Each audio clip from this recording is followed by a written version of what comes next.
എന്റെ പൊന്നു രഘുരാമ, താൻ എന്തൊരു മനുഷ്യനാടോ താൻ.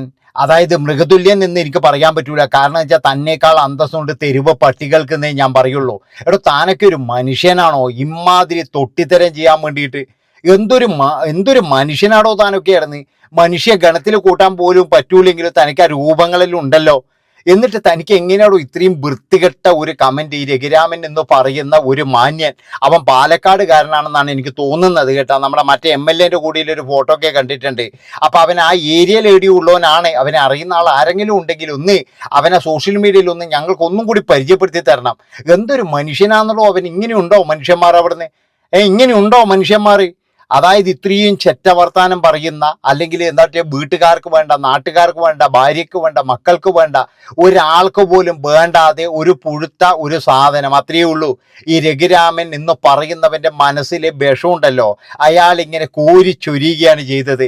ഒരു മനുഷ്യനാണോ? എന്താ നാട് മുഴുവൻ എന്ന് പറഞ്ഞാൽ വിറങ്ങലിച്ച് നിൽക്കുമ്പോൾ അവൻ്റെ ഒരു തട്ടവും അവൻ്റെ ഒരു മാറ്റേതും വന്നിട്ട് വൃത്തികെട്ട കമന്റ് എഴുതാൻ വേണ്ടിയിട്ട് കുറച്ചെങ്കിലും ഉളുപ്പുണ്ടോ? കാരണം എന്താണെന്ന് വെച്ച് കഴിഞ്ഞാൽ, എടോ, മനുഷ്യന്മാരൊന്നും നിന്നെ പേടിച്ചിട്ടൊന്നും അല്ല മിണ്ടാതിരിക്കുന്നത്, മനസ്സിലായി? നിന്റെ അവസ്ഥ ആലോചിച്ചിട്ടാണ് നടന്നത്. കാരണം നീയൊക്കെ എന്ന് പറഞ്ഞ് ഒന്നുമല്ല, നിനക്കൊക്കെ ഇങ്ങനെയുള്ള കമന്റ് എഴുതാനേ പറ്റുള്ളൂ. എന്താണെന്ന് വെച്ചാൽ ഇത്രയും ആൾക്കാർ വിറങ്ങലിച്ച് വിഷമിച്ച് നിൽക്കുമ്പോഴും നീയൊക്കെ കാണിക്കുന്ന ചെറ്റത്തരമുണ്ടല്ലോ, എന്തൊരവസ്ഥയാണ് മനുഷ്യന്മാർക്ക്. നീ ഒന്ന് ആലോചിച്ച് നോക്കറാ. അല്ല, എങ്ങനെ നിനക്ക് തോന്നി ഇങ്ങനെയൊക്കെ കമന്റ് ചെയ്യാനായിരുന്നു? പ്രായത്തിന്റെ ഒരു ഇതെങ്ങും കാണിക്കണ്ടേടോ. അല്ല, അത്തുമ്പിത്തായതാണെങ്കിൽ അതിങ്ങും കാണിക്കണം. എന്തിനാടോ ഇങ്ങനെ ജനിപ്പിച്ച തന്തേനെയും അതുപോലെ തന്നെ മക്കളെയും മക്കളെയും മരുമക്കളെയും എല്ലാവരും ഇങ്ങനെ പറയിച്ചുകൊണ്ടുള്ള ഒരു ജന്മം എന്തിനാണ്? ഈ രഘുരാമൻ എന്ന് പറയുന്ന ആ മനുഷ്യനിട്ട കമന്റ് നിങ്ങൾക്ക് എല്ലാവർക്കും അറിയാലോ. അത് ഇതിനു മുമ്പ് പിന്നെ സോഷ്യൽ മീഡിയയിലുണ്ട്. അതായത് വളരെ മോശമായിട്ട് ഒരു എന്താ മരണം എന്ന് പറഞ്ഞു കഴിഞ്ഞാൽ നിങ്ങൾക്ക് അറിയാലോ ഈ മരണം എങ്ങനെയാണ് സംഭവിച്ചത്, അപകടമാണ് എന്നെല്ലാം നമുക്കറിയാം. എന്നിട്ട് ഇവൻ അതിൻ്റെ അകത്തും വർഗീയത കണ്ടെത്തുകയാണ്. അവിടെ ഇപ്പോഴെന്താ മുസ്ലിങ്ങൾ മാത്രമാണോ മരിച്ചത്? അതുമാത്രമല്ല, അവിടെയൊക്കെ മുസ്ലിങ്ങൾ നിങ്ങൾ ആലോചിച്ച് നോക്കും, അവിടെയൊക്കെ എന്ന് പറഞ്ഞു കഴിഞ്ഞാൽ അത്രയും സ്നേഹത്തിൽ കഴിയുന്നവരാണ് അവരൊക്കെ എന്ന് പറഞ്ഞു കഴിഞ്ഞാൽ. അതിൻ്റെ അകത്ത് അധ്യാപികമാർ മാത്രമല്ല, കഞ്ഞി വെക്കുന്ന ആൾക്കാരുണ്ട്. പിന്നെ എന്ന് പറഞ്ഞു കഴിഞ്ഞാൽ മറ്റു സ്കൂളിലേക്ക് പിന്നെ സ്ഥലം മാറിപ്പോയവരുണ്ട്, അതുപോലെ നാട്ടുകാരുണ്ട്, അതൊക്കെ ഉണ്ട്. അവർ മതസൗഹൃദപരമായിട്ട് അവിടെ വളരെ നല്ല രീതിയിൽ ജീവിക്കുന്നയാ. ഇവന്റെ വിചാരം എന്താ വെച്ച് കഴിഞ്ഞാൽ ഇവൻ ജീവിക്കുന്ന ചുറ്റുപാടിൽ തന്നെയാണ് അവരും ജീവിക്കുന്നത്, ഇവനെ പോലെയാണ് ജീവിക്കുന്നത് എന്നാണ്. ഞാൻ പറഞ്ഞല്ലോ, ഇങ്ങനെയുള്ള കുറേ എണ്ണത്തിനെന്ന് പറഞ്ഞു കഴിഞ്ഞാൽ ഇവിടെ കേരളത്തിൽ എന്തേ കാര്യം കിട്ടിക്കഴിഞ്ഞാലും ഇങ്ങനെയുള്ള കമന്റുകൾ എഴുതിയിട്ട് ഇറ്റങ്ങൾ ഓർക്കാൻ വരില്ല. അതാണ് നിങ്ങൾ മനസ്സിലാക്കേണ്ടത്. നമ്മളൊക്കെയാണ് ഇവറ്റകൾ ഇങ്ങനെ വിളമ്പിച്ച് കൊടുക്കുന്നത്. ഇതൊക്കെ മിണ്ടാണ്ട് അവോയ്ഡ് ചെയ്താൽ മതി. പക്ഷെ എന്നാലും മിണ്ടാതിരിക്കാൻ കഴിയുന്നില്ല. എന്നുവെച്ചാൽ അത്രയും മോശമായ വാക്കുപയോഗിച്ചിട്ട് ഇവന്റെ ഭാര്യയോ മക്കളോ ഇതൊക്കെ കാണുന്നുണ്ടെങ്കിൽ, എൻ്റെ പൊന്നു മക്കളെ, നിങ്ങളുടെ അവസ്ഥ ആലോചിച്ചിട്ട് നമുക്ക് ഭയങ്കര വിഷമമുണ്ട്. കാരണം എങ്ങനെ ഈ മനുഷ്യനെ നിങ്ങളെല്ലാവരും സഹിക്കുന്നത്? ഇത്രയും വിഷവുമായിട്ട് നടക്കുന്ന, ഒരു പക്ഷേ എന്ന് പറഞ്ഞാൽ നമ്മുടെ ഉരകവർഗ്ഗങ്ങളിലുള്ള വിഷത്തെക്കാളും കൂടുതലായിട്ട് നടക്കുന്ന ഇവനെയൊക്കെ എങ്ങനെ നിങ്ങളൊക്കെ സഹിച്ച് നടക്കുന്നു? അതുപോലെ തന്നെ നിങ്ങളുടെ അവസ്ഥ ആലോചിക്കുമ്പോൾ വളരെ വിഷമമുണ്ടോ, വളരെ പരിതാപകരം തന്നെയാണ്. ഇങ്ങനെ എന്തിനാണെന്നോ കുറേ എണ്ണം ഉണ്ടോ ഇങ്ങനെ വന്നിട്ട് കമന്റ് ചെയ്യുന്നത്. എടോ, ഇതൊന്നും BJP രാഷ്ട്രീയം അല്ല, RSS രാഷ്ട്രീയം അല്ല, ഇതൊന്നുമല്ല, CPM രാഷ്ട്രീയമോ കോൺഗ്രസോ ഒന്നുമല്ല. ഇവറ്റകൾക്ക് വേറെ എന്തോ അസുഖമാണ്. അതാണ് നിങ്ങൾ മനസ്സിലാക്കേണ്ടത്. ഇവറ്റകൾക്ക് എന്തോ ഇവിടെ എന്തോ എന്ന് പറഞ്ഞു കഴിഞ്ഞാൽ മൊത്തത്തിൽ എന്ന് പറഞ്ഞാൽ പ്രശ്നം ആയിക്കൊണ്ടിരിക്കണം, എന്തെങ്കിലും ഇങ്ങനെ പ്രശ്നം ആയിക്കൊണ്ടിരിക്കണം. അതിന് വേണ്ടിയിട്ടുള്ള ഏടാകൂടങ്ങളാണ് ഇവറ്റകൾ ചെയ്യുന്നത്. അതുകൊണ്ട് ഞാൻ പറയുകയാണ്, എൻ്റെ പൊന്നു രഘുരാമ, നിന്നെ ആലോചിച്ചിട്ട് നിന്റെ നാട്ടുകാരെ ആലോചിച്ചിട്ട് പുച്ഛം തോന്നടോ. നിന്റെ നാട്ടുകാരെ വരെ ആലോചിച്ചിട്ട് പുച്ഛം തോന്നുന്നു. പണ്ടേ നിങ്ങൾക്കറിയാമായിരുന്നേ, അതായത് ഒരുത്തൻ ഇതേപോലെ പിന്നെ വയനാട് ദുരന്തം നടന്നപ്പോഴേ മുലപ്പാല് വേണമെന്ന് പറഞ്ഞ അവന് വീട്ടിൽ പോയിട്ട് നമ്മൾ മുലപ്പാല് വാങ്ങിച്ചു കൊടുത്തിട്ടുണ്ട്, മനസ്സിലായ? അതുകൊണ്ടാണ് ഞാൻ ചോദിക്കുന്നത്, പ്രിയപ്പെട്ട പാലക്കാട്ടുകാരെ, ഇവന്റെ വായിക്ക് തടയിടാൻ വേണ്ടിയിട്ട് നിങ്ങൾക്കൊന്നും ആവുന്നില്ലെന്ന് ഞാൻ ചോദിക്കുന്നത്. അത് മനസ്സിലാക്കുക. എന്തൊരു മനുഷ്യനെ ഇവനൊക്കെ.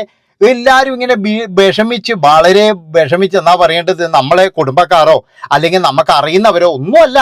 ഈ രഘുരാമനെ അറിയുന്ന ഒരാളുമല്ല അവിടെ മരണപ്പെട്ടതും. എന്നിട്ടും ഇവനൊക്കെ പറയുന്ന കേട്ട് കഴിഞ്ഞാൽ ഇവൻ്റെയൊക്കെ എന്ന് പറഞ്ഞു കഴിഞ്ഞാൽ ഇത് കൂടുതൽ പറയാൻ കഴിയുന്നില്ല നമുക്ക്. അത്രത്തോളം രോക്ഷത്തോടു കൂടിയാണ് ഇത് പ്രതികരിക്കുന്നത്. ഏതായാലും നമ്മുടെ അൻസാരി ഉസ്താദ് ഇതിനെതിരെ നല്ല പ്രതികരണം കൊടുത്തിട്ടുണ്ട്. ഉള്ള കാര്യം എന്താ പറയുക, വേണ്ടതാണ്.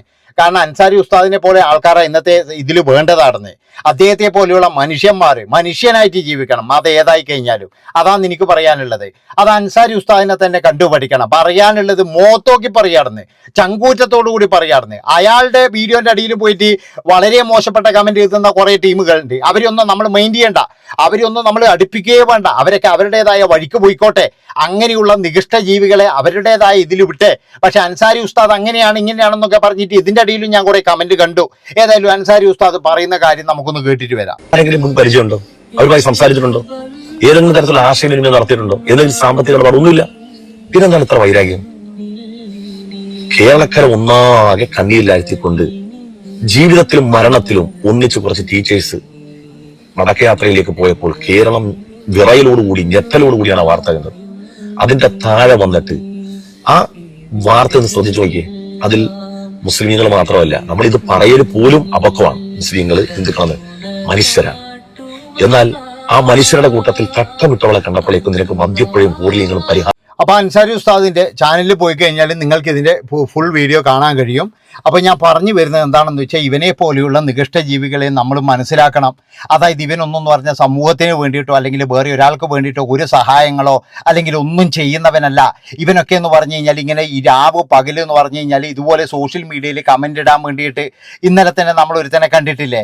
അതായത് മനഃപൂർവ്വം പ്രശ്നമാക്കാൻ ഇറങ്ങുന്ന ചില ടീമുകൾ, അത്രയേ ഉള്ളൂ. ഇവർക്കൊക്കെ എന്ന് പറഞ്ഞു കഴിഞ്ഞാൽ കുരുപൊട്ടി ഒലിക്കലെന്ന് ഞാൻ പറയില്ല. അതായത് ഇവർക്ക് കൃത്യമായിട്ട് അറിയാം, ഈ ഒരു കമന്റ് ഇട്ട് കഴിഞ്ഞാലും ഇട്ടില്ലെങ്കിലും ഞങ്ങൾക്കൊരു ചുക്കും സംഭവിക്കാൻ പോകുന്നില്ല. അതുമാത്രവുമല്ല, ഞങ്ങൾ ഇവിടുന്ന് പുറത്താക്കാൻ പോകുന്നില്ല, അല്ലെങ്കിൽ ഞങ്ങൾക്ക് ആനുകൂല്യങ്ങളൊന്നും നഷ്ടപ്പെടുന്നില്ല. എല്ലാ ആനുകൂല്യങ്ങളും നമ്മൾക്ക് കിട്ടും, അതുപോലെ എല്ലാ സംഭവങ്ങളും ഞങ്ങൾക്ക് കിട്ടും, ഞങ്ങളൊരു ചുക്കും ചെയ്യാൻ പോകുന്നില്ല എന്ന് ഇവർക്ക് കൃത്യമായിട്ട് അറിയാം. അതുകൊണ്ടാണ് ഇവനെ പോലെയുള്ള നികൃഷ്ട ജീവികൾ വന്നിട്ട് ഇങ്ങനെ കമന്റ് ചെയ്യുന്നത്. അല്ലാതെ എന്ന് പറഞ്ഞു കഴിഞ്ഞാൽ ഇവനൊക്കെ കമന്റ് ചെയ്യുമ്പോൾ അയ്യോ എനിക്ക് എന്തെങ്കിലും സംഭവിച്ചാലോ എന്നുള്ളൊരു ഭയം ഉണ്ടെങ്കിൽ ഇവനൊന്നും ജീവിതത്തിൽ ഇത് ചെയ്യില്ല.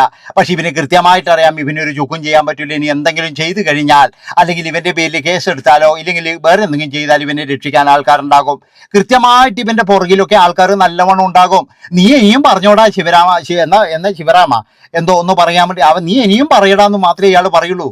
നിങ്ങൾ മനസ്സിലാക്കണം, ഇയാളെ പോലെയുള്ള നികൃഷ്ട ജീവികൾ കാരണം എന്ന് പറഞ്ഞു കഴിഞ്ഞാൽ നമ്മളൊക്കെ നാണം കെട്ട് ജീവിക്കലാണ് ഓരോ ദിവസവും നടന്ന്. ഇവന് കൃത്യമായിട്ട് അറിയാം ഇവന്റെ ഭാര്യക്കോ ഇവന്റെ മക്കൾക്കോ അല്ലെങ്കിൽ ഇവന്റെ തലമുറക്കൊന്നും സംഭവിക്കത്തില്ല. ഇനി എന്ത് സംഭവിച്ചു കഴിഞ്ഞാൽ ഞാൻ ഇതിങ്ങനെ പറഞ്ഞുകൊണ്ടേയിരിക്കും എന്നുള്ള ഇവന്റെയൊക്കെ ധാർഷ്ട്യമുണ്ടല്ലോ പറഞ്ഞ്. അതാണ് എൻ്റെ അഭിപ്രായത്തിന് മാറ്റി കൊടുക്കേണ്ടത്. വളരെ മോശമായത്. ഇവനെ പോലെയുള്ള നികൃഷ്ട ജീവികളൊക്കെ നാട്ടുകാർ ഒറ്റപ്പെടുത്തണോ? ഏത് പാർട്ടിയായാലും വേണ്ടിയില്ല. ഇനി ഏത് നമ്മളെ എന്നാ പറയേണ്ടത്, CPM ഓ കോൺഗ്രസോ മാർക്സിസ്റ്റോ ലീഗോ ഏതായാലും വേണ്ടിയില്ല.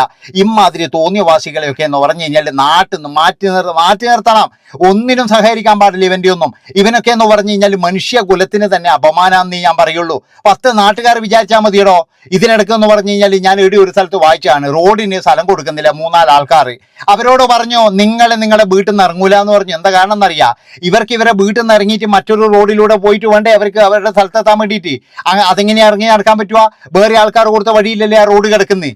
അപ്പൊ അതുപോലെ എന്ന് പറഞ്ഞാൽ നാട്ടുകാർ വിചാരിച്ചു കഴിഞ്ഞാൽ ഇവന്റെയൊക്കെ ബായ അടക്കാൻ കഴിയോടോ? ഇവനെ പോലെയുള്ളവനെന്ന് പറഞ്ഞാൽ ഒറ്റപ്പെടുത്തി ബഹിഷ്കരിക്കുക വേണ്ടത്. ഇവനൊക്കെ കരഞ്ഞ് നിലവിളിക്കണം. ഞാൻ പറഞ്ഞല്ലോ. പക്ഷെ ഇവന്റെ കൂടിയും കുറേ എണ്ണം ഉണ്ടാകും. എന്താണെന്ന് വെച്ചാൽ അമ്മയെ തല്ലിയാലും 2 പക്ഷം എന്ന് പറയുന്ന പോലെ ഇവന്റെ കൂടിയും കുറേ എണ്ണം ഇങ്ങനെ ഉണ്ടാകുമായിരുന്നേ.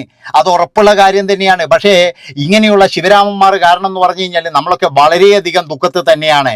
കാരണം എന്താ വെച്ചാൽ വലിയൊരു ദുരന്തം, അതായത് ഒരു സ്കൂളിലെ അധ്യാപികമാർ അവർ മരിച്ച ആ ഒരു ദുഃഖവും കാര്യവും അവരുടെ കുടുംബം ഒരു ദിവസം കൊണ്ടാണ് അനാഥമായി പോയത്. അത്രയും ദുഃഖത്തിൽ നമ്മൾ നിൽക്കുമ്പോഴേ ഇതുപോലെയുള്ള വേട്ടാവളിയന്മാരെ കൊണ്ട് നമ്മളൊക്കെ എന്ന് പറഞ്ഞാൽ നാണം കെട്ടി ജീവിക്കേണ്ട ഒരു അവസ്ഥ തന്നെയാണ്.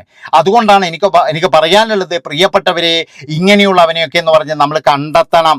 അതായത് ഇങ്ങനെയുള്ളവനെയൊക്കെ എന്ന് പറഞ്ഞാൽ ഇവന് മൈൻഡ് ചെയ്യരുത് ഇവന്റെ നാട്ടുകാർ. അതാ വേണ്ടത്. ഒരു പരിപാടിക്ക് പോലും ഇവനുമായിട്ട് സഹകരിക്കരുത്. നന്ദി, നമസ്കാരം. രോക്ഷ അടക്കാൻ കഴിയുന്നില്ലടോ. Bye bye.